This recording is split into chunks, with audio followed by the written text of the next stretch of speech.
And so this conversation of going from, as our sister Angela Gulliver Blackwell said this morning, from the wilderness to the we, has been the narrative of Impact Hub Oakland for the year. And so getting it done and doing it well and doing it with flair is important to us.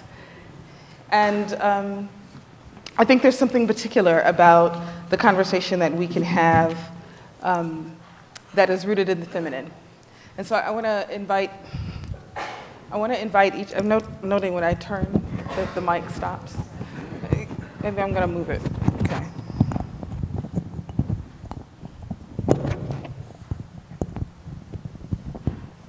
Okay.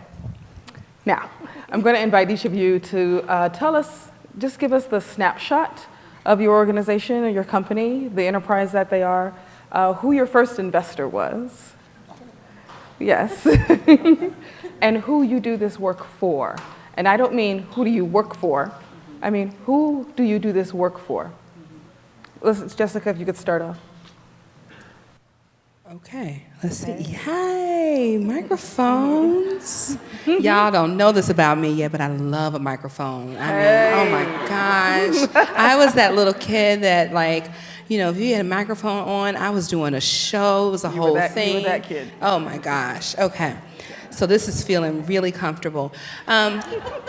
So again, my name is Jessica Norwood. I run a company called the Runway Project, and the Runway Project really looks at closing the gap of friends and family capital, so that early kind of money that you get when you start a business and everybody says like, oh wow, it's so great that you've got this business, you should borrow money from your friends and family. And you like, what?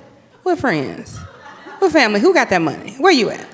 So we really are looking at an intervention that really changes the entire structure, that just doesn't just talk about like how it challenges how we raise the money, where the money should be coming from, who receives that money, and really pushes that system to actually be accountable to some of the things that we've just talked about, to the we economy, to all of us.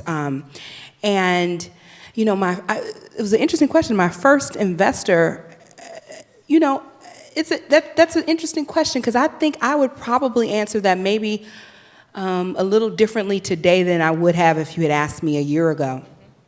I think I come from Mobile, Alabama, and grew up at the feet of folks who were in civil rights movement. I spent every summer going to camp in Selma, Alabama, learning.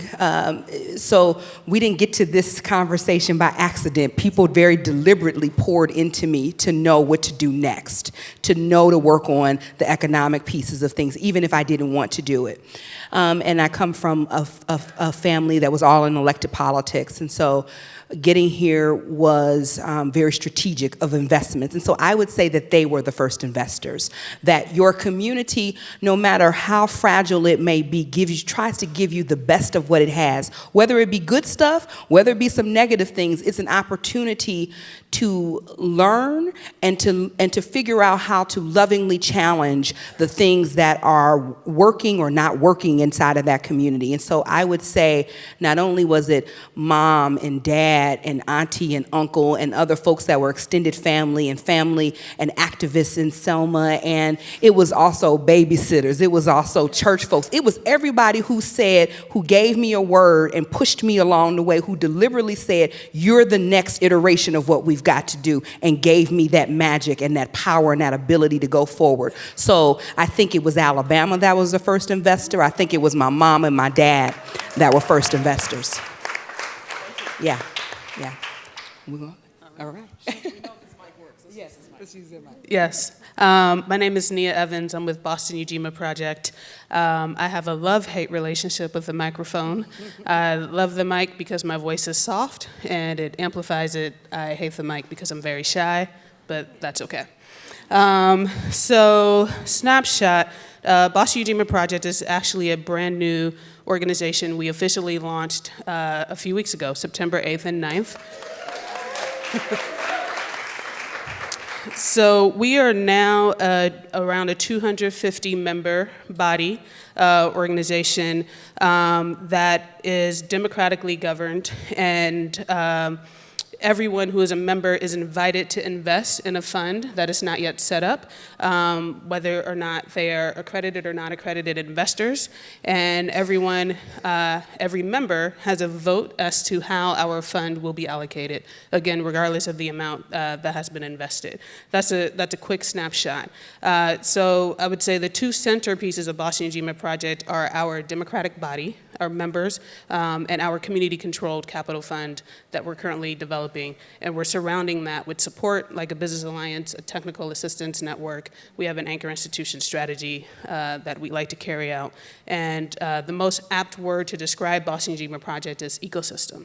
I would say another way to summarize what we're doing, I'm thinking about the presentation on the Commons where you learned about different examples of what's happening right now. And I would say Boston Ujima Project has taken many of those models that we've been inspired by, and we're putting it together into one ecosystem, and we're trying them all together at once. And I think I'm going to riff off Jessica's response a bit as far as who our first investor was/is, and say the origin of Boston Ujima Project was a study group. And I want to shout out a couple of people that are here with me. My colleagues, Aaron Tanaka, who is the founder of Center for Economic Democracy and a co-founder of Boston Ujima Project, Lucas Turner Owens, who is our new fund manager, and Deborah Fries, who was mentioned earlier, who cannot be with us here today, who is a founder of Boston Impact Initiative and a member of our steering committee. And I mention a couple of these people because Aaron Tanaka put together a study group in 2014 of a bunch of representatives of grassroots organizations, members of the finance community, and different individuals in and around Boston to get together to pool their expertise initially on studying what it would take to start a public bank. And so what I say, it's a riff off Jessica because I think that's a testament to the types of relationships Aaron was able to build while he was an organizer with Boston Workers Alliance, and then later when he was working at Boston Impact Initiative, and thinking about the rest of us that came around the table early in 2014 or 2015 when I became involved with a project, who were brought together by our relationships, I would say first, and then second around a common desire around thinking about a different way we could sustain ourselves, our organizations, our communities without being dependent on grant funding and without being dependent on government authorities. Thank you. So I'm Jenny Kassan, and I'm wearing two hats today. One is I love helping entrepreneurs raise money from their community. I think it really solves a lot of the problems that we talk about in terms of extractive finance. So I do a lot of that. I've raised money for my own businesses. I've helped a lot of small businesses raise money. But one dream I always had, and I do invest in some really awesome businesses, and luckily they often set their minimums fairly low, so I'm able to do that. But a bigger dream that I had was to be able to invest larger amounts and to allow more people to invest larger amounts in the most amazing businesses. So with the members of Lift Economy, we co-founded something called the Force for Good Fund. And this is actually a fund that's out of a nonprofit called Community Ventures. It's one of many activities that Community Ventures does. And we decided we really want to raise a fund and have that fund reflect all of our values and be really strict about it. And, have it be pretty transformational, very different from your typical investment fund. So one of the things that we said is we really want to open the investment opportunity up to everybody. So we did do that through the Jobs Act, Title III of the Jobs Act. We actually did a campaign where people invested. And then we continued to raise money through public advertising. So we have, I think, over 100 investors, I forget exactly, ranging in size from $1,000 to $100,000. And then another thing that was really important to us was to invest in a way that was non-extractive, so that there wouldn't be the push to sell the company. You know, I call that the venture capital model. Some of you are familiar with it. It's where, like, oh, the way we're going to make money is if you sell out your company at as high a price as possible, which tends to result in the loss of the mission.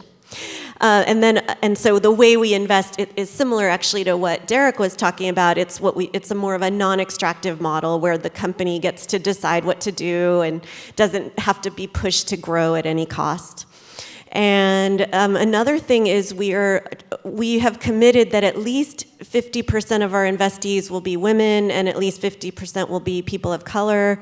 Ideally, we'd love it if they were all women of color.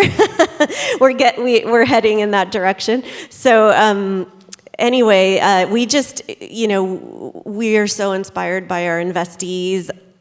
I wouldn't say that we find it hard to see the value that our investees are bringing to the world and to believe that they're going to make good money, serve their communities, be successful. And we are spreading the risk. So we know there may be some that won't make it. And I always say, if they all make it and if they all do really, really well, maybe we didn't take enough risk. I think it's really important to be willing to take some risk. And this whole idea of risk-adjusted return, that if we're taking some risk, somehow we have to be really highly compensated, I think isn't really fair. I think the risk needs to be shared. And one way that we're sharing the risk is we actually have a pool of donated funds that's a loan loss reserve to help out if things don't go well. Yes. Maybe I need your mic. Oh, perfect. Thank you. Thank you. So let's talk about success. We can talk about, mess ups too. But let's talk about success, some recent successes. Often we get up on panels and we have conversations around, it's so hard, and it is, it's a mind trip, and it is. And there are all kinds of challenges. But in the midst of all of the chaos, in the midst of, these uphill battles, we have to have a celebratory party for each success. And so let's talk about that joy and talk about when it feels good and when it works.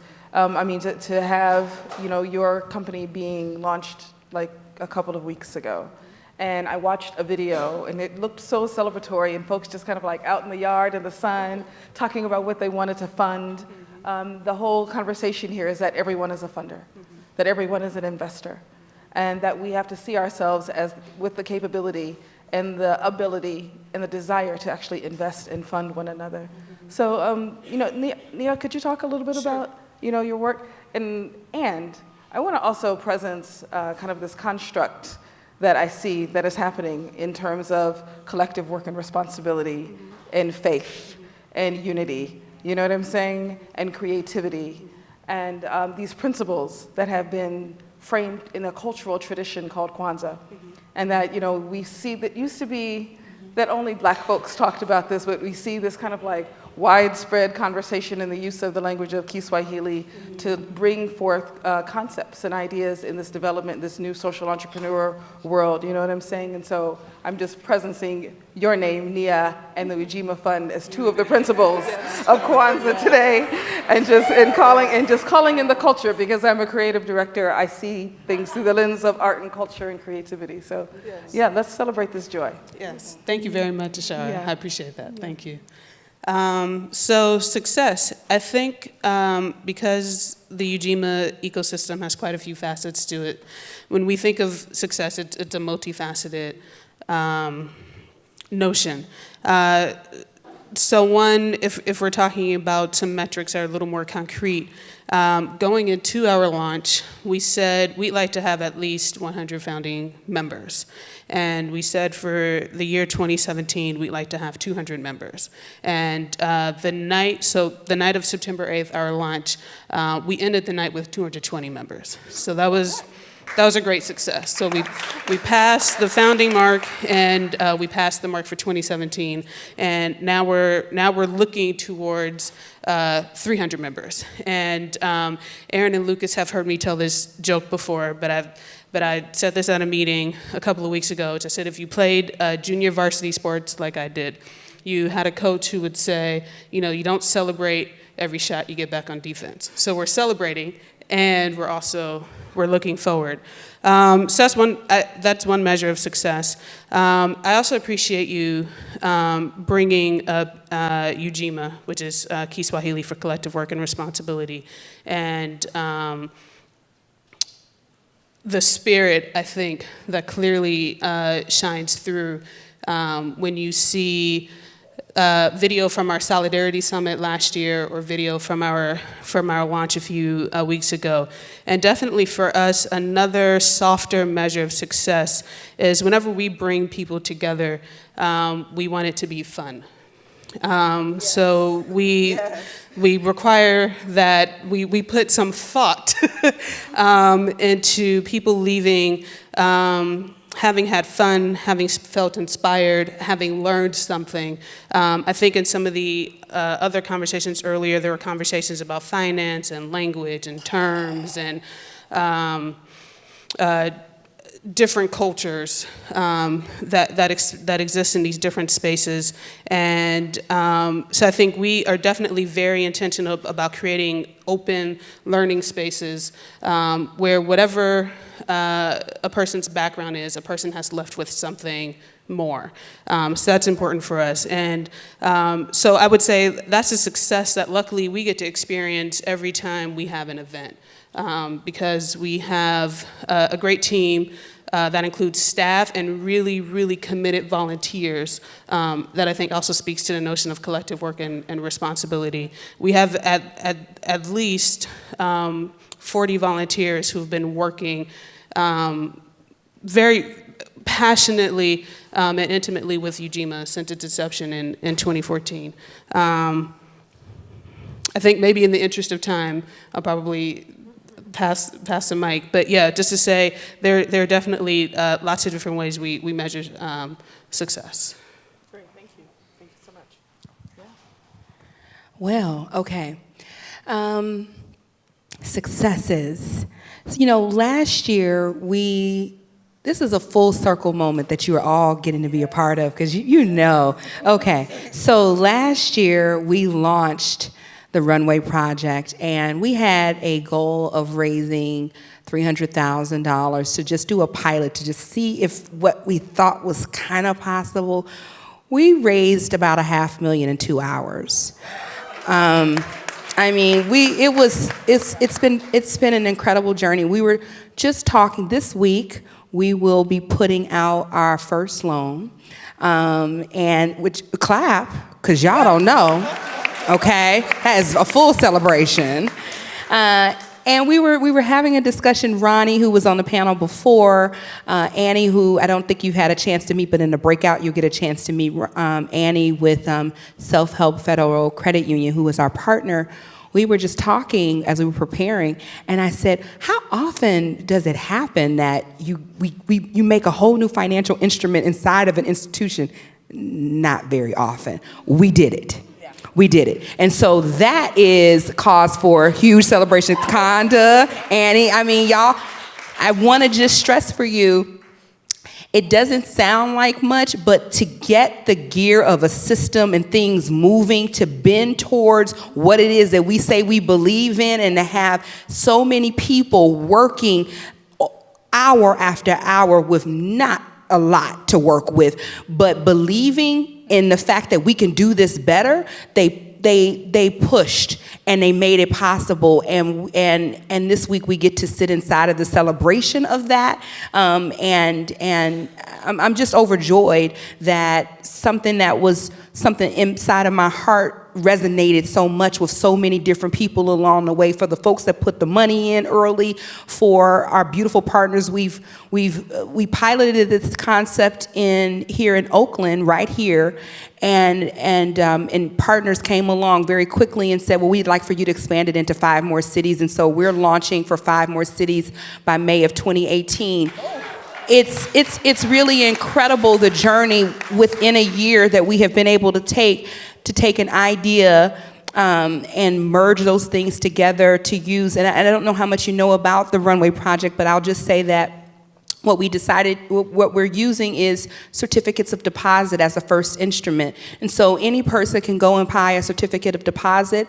You can buy one of those at Self-Help Federal Credit Union, plug, and then minimum is $500 buy-in, and so this is a part of your saving strategy, but it also makes you an investor, if you will. That money is secured, but we use that to then leverage it so that we can then put more money out and make loans out. We also raise the loan loss reserve, so if anybody gets in a little trouble, we have the money, and we have beautiful partners in the area, San Francisco Foundation and other folks who've put in resources to help us to be able to do that. But there were so many people along the way in such a short amount of time who said yes to what we wanted to do in order to make this possible. And that in and of itself is a huge celebration. And the fact that we're able to carry this model into other communities who are like knocking on the door saying, okay, what do we need to do? How do we need to get this into our community is a win for all of us, I do believe. Yeah.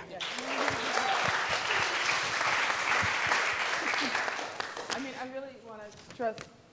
Can you leave my mic on? Just leave it on. Thank you. I really want to stress the importance of celebration. And Jenny, you're gonna talk about a success.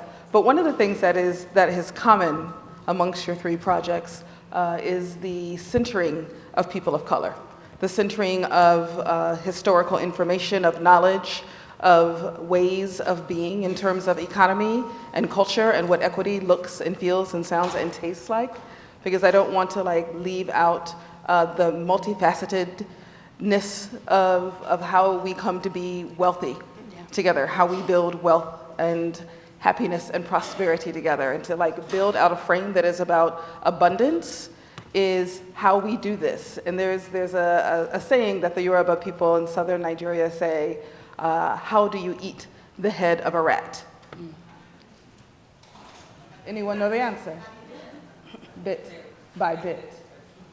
Bit by bit. So we all give something. We all give something. We can all, contribute something. And often, as social entrepreneurs and someone who comes from the nonprofit industrial complex, and how that shows up here in our startup is that sometimes folks forget that we all actually have something to offer, that this is a reciprocal action. This is about the energy of giving and receiving simultaneously. And so these celebrations happen because we do it bit by bit together. So thank you. Jenny. Yeah, and that's a perfect lead-in. I wanted to share, we have Arno and Amy here from Investibule, and they've been researching what does it actually look like when, and they have this handout you can get from them, with some interesting statistics. So what does it actually look like when you open up the opportunity to invest in your enterprise to everybody, to your community? Mm-hmm. You actually have a lot of friends and family out there. They may not, maybe you don't know them yet, maybe they're not blood related, but they become friends and family. And amazingly enough, women-owned and minority-owned businesses are being funded at a higher rate when we open up the investment opportunity to everybody. So my dream, this is a huge success. Okay. This has been possible for a while now, but there is a new law that went into effect last year that makes it easier. And my hope is we can, that some of these more extractive sources of financing that are funding, 97% white men, that funding isn't even going to be, no one's going to want it anymore. They're going to go out of business. Thank you. So I found an article last night that says, African American women, our science, her magic. So it's a report from Nielsen. Have you all seen this report? September 21st uses U.S. Census data to quantify Black women's power to influence the economy, media, and politics. Data from the 2015 survey of business owners shows that the number of businesses majority owned by Black women grew 67% between 2007 and 2012. This is a celebration, by the way, compared to 27% for all women and 13% for white women. Nielsen quantifies that growth at 1.5 million Black women majority-owned businesses as of 2015, and the report references Black girl magic. And in that vein, it describes this as a holistic power and an illustration of Black women's unique place of power at the intersection of culture, commerce, and consciousness. So I'm all about that. Yeah.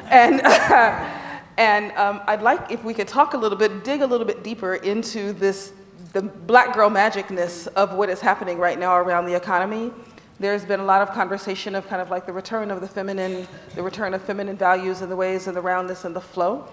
And if we could talk a little bit about the role that segregation has played in terms of the design and the development of systems of education in terms of how we are together, but the role that segregation has played perhaps in a good way, and the shift that we have seen throughout our various systems. We're talking about systems change, but the shift that has happened once it was opened up to everyone, you know, because we knew how to do this, you know, and then we open up the idea and we have a sense of desegregation in theory.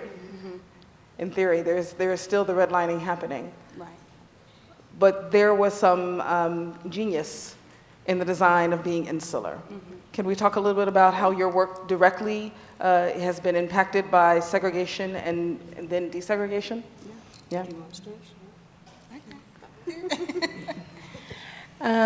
You know, one thing as you were framing the question, I was thinking about was what the initial impetus, the question that I was holding as I've started down this road of developing the Runway project. And so I had won a national fellowship, and what I was talking about in the application and that process of the fellowship was, what would it look like if African American communities returned to a place where we were sourcing this initial round of capital that we had as a part of our system and our ecology and the way that we moved, ways and mechanisms in which we were actually bringing out early kinds of money.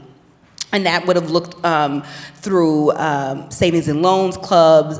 It would have been through insurance funds, burial societies. It would have been other entrepreneurs that were then leveraging their social and financial capital so that you could get ahead. So this was really very much a part of what it was. And then for a lot of different reasons, and I could go through those things, but timing-wise, so this ends, right? And we can talk about all how segregation and desegregating happens. But embedded in this was this question of what does it mean around ownership and agency, and what it looks like to put your own resources in there, because there was something very important about what we were doing that then gets lost in the shuffle of, oh my goodness, now all kinds of opportunity must be open for you, which, okay. And so I was really trying to unpack how to do that for today. Like how do we give that agency, that ability to claim for yourself your own space, your own being, your own ownership? I was asking that kind of question. And I didn't think that we could build a solid local economy if you didn't have agency. Like, how do we start having that conversation?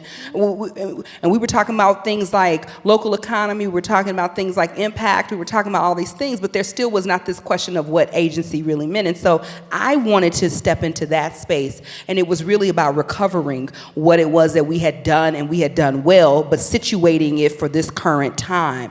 And so that was really the initial question that then turned into, looking at a very discrete place around friends and family, which was not something that people were really talking about at that point.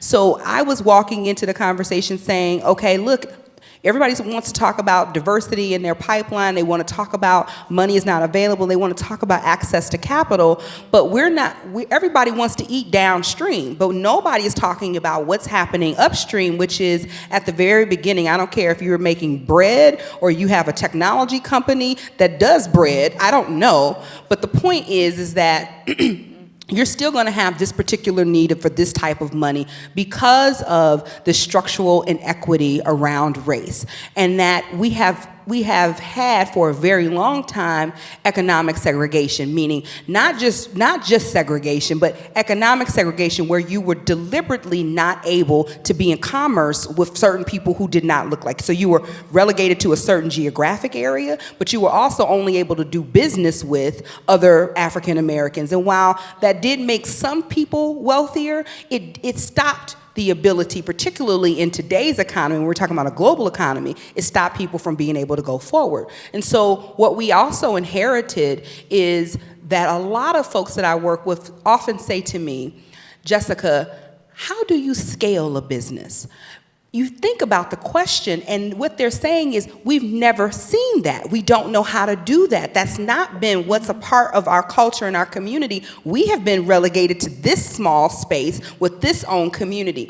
So there were a lot of things that we were trying to hold on to, but we were also trying to push past and trying to make that negotiation between both of those things to say, okay, we want to capture raising money the way that we have before, but we also need to be smart about how we build this so that it enables people to be in a global marketplace if that's where they choose to be, or to be nimble enough to be small and in their own community, whichever one they want, versus having that to be put upon you and your business where that was not something that was put upon other folks. Yes, thank you for that. Yeah. Thank you so much. Yeah. I want before you speak, Nia, I want to actually pull the thread a little bit with Jenny. I had asked the three of you a question in an email that really kind of says, why is it important for you at this point in time in the design of your business to dismantle racism and white supremacy within the framework of it? And to that end, do you have an actual mandate written about this?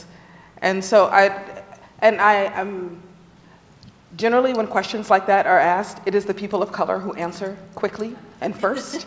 And I don't often get to hear white people respond to this question. And so I really want to pull the thread from right here to right here so that you answer first. And so that we can all have that experience of like, what does it mean to have a conversation about race where white people actually talk about race? Yeah. Yeah. Because we are all impacted by this construct, and because we agree upon it, we all have something to say about it. Yeah? Yeah. Thank you. Gosh, well, I just feel so, I don't know why, but I've always felt really passionate that I want everyone to have a life of flourishing, where they can do the things they love to do. And there's nothing that makes me more sad than seeing people who are treated as if they have no value, are kind of marginalized and told like, oh, you're not an important part of the economy. You know, when I know that that's not true. I know that everybody has so much to offer. And we have this very patriarchal system of finance, and even the word finance, I work with a lot of women entrepreneurs, white and women of color, and just the word finance can get a lot of people, but especially women, I will say, nervous, and they'll say, I don't want anything to do with that, I don't want to talk about that, that's too scary, that's too overwhelming. And I so want everyone to be able to play a really powerful role in the world of where wealth goes and where power goes and who is valued. And as long as the mainstream financial system is really funding, pretty much it's true, like mostly 97% white men, so many people are getting this message that you're not important, you don't have anything to contribute. And I just think that creates a horrible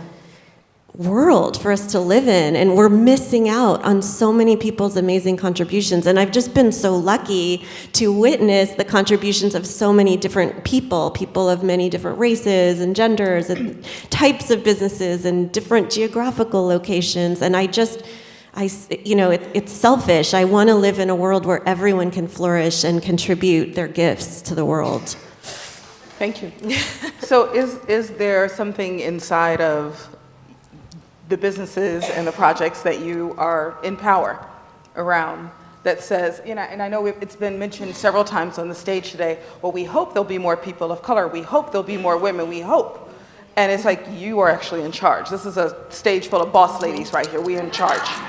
And so, is there a place where you have made a decision, each of you, to say, no, actually, it's not just people of color, it is Black women, it is indigenous women, it is Latino, Mexicano, Colombian, brown women, it is Asian women, and that it's not, let's be people of color. And I say that because we live in the Bay Area in this beautiful pot of people of color.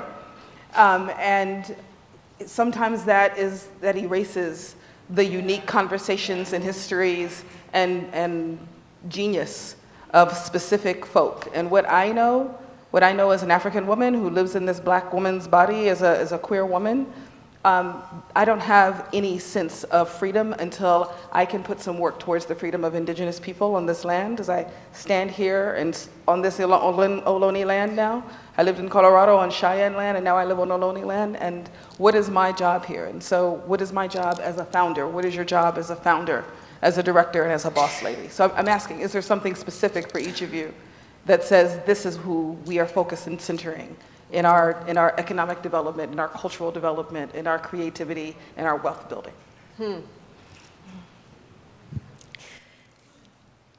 That's a really good question. I mean, I think it's when you have funding, here we are, we've raised about $1.1 million, which is a huge amount of money. I mean, some people would say that's small for a fund, but we were thrilled to be able to raise $1.1 million, and we're hoping to invest in probably 11 investees. And it is really, really hard to make decisions because we want to be geographically diverse, we want to be racially diverse, we want to be diverse in every possible way, industry, stage, etc. So I'll admit, it's a challenging conversation. We have involved a lot of people in the conversation, but I know it's not going to be perfect, and there will be people that we would love to invest in that we won't invest in, but we want to create this model and show that it can work, and then have it get replicated all over the place. I mean, we're really, as far as I know, we're the first fund that it is crowdfunded, and is focusing on the kinds of businesses we are with the non-extractive model. So once we prove it, it will hopefully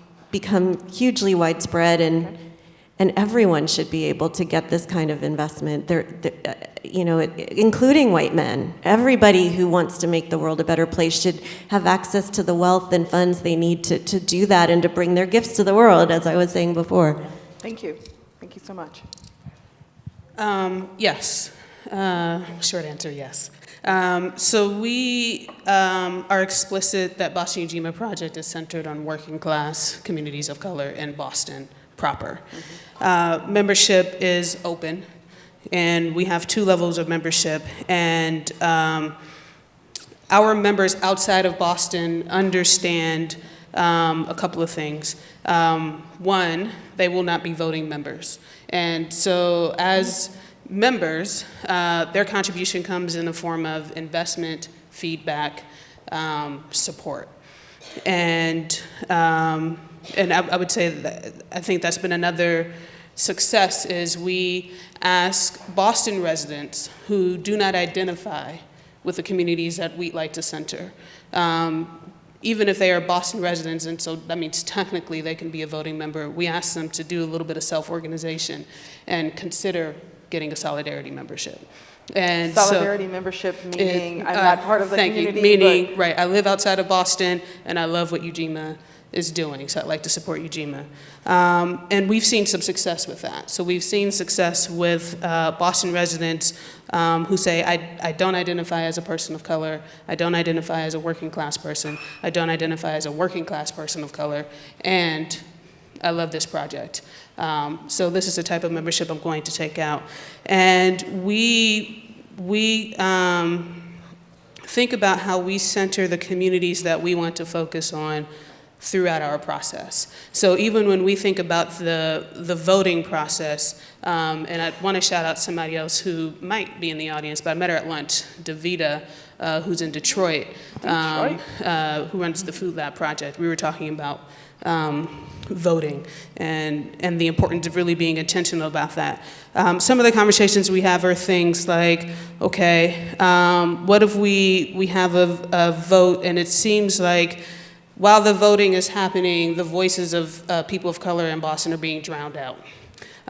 What do we do in that situation? So we have conversations about maybe we wait the voting. We have a people of color caucus, we have an LGBTQ caucus, we have a youth caucus, and we have a women of color caucus. Mm-hmm. And so we've had conversations that are not finished, they're not settled, but we've had conversations about ourselves about whether or not we'd wait voting in those instances, and then if we did, how would we weigh the voting? And one of the reasons those conversations are not settled is because we also plan on taking that conversation to our membership body. So we're serious about co-creating Ujima with our membership body. We think about this with our board, which is still in formation. So we're asking our membership body, what should the representation of people of color be on our board?